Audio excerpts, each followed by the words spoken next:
This is a field of winter squash and pumpkins, and these plants were all transplanted, so the plants were about that high when they went into the ground about 2 weeks ago, I believe. And our strategy here is to, because the transplants are so big, is to try and push soil around the plants and thereby basically smother any weeds that are growing around the plants. And to enhance this strategy, when we transplanted, we made a furrow in the ground, a pretty deep furrow, and then we put the plants into that furrow.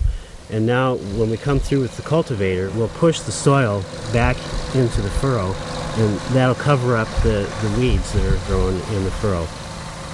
This is a close-up view of our squash cultivator. The row of squash would be right here if we were out in the field. And these two sweeps, here and here, are doing most of the work on this side of the row.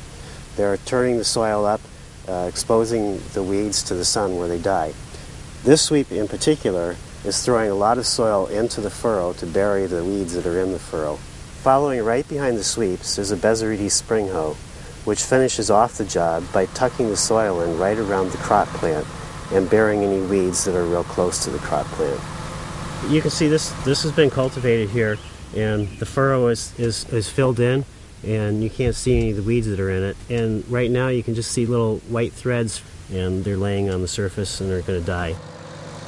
If the crop is small, a few plants may get buried, less than 1%, which means that the driver will have to walk the field and uncover plants here and there. We consider this a small price to pay for working as close as we do to the crop.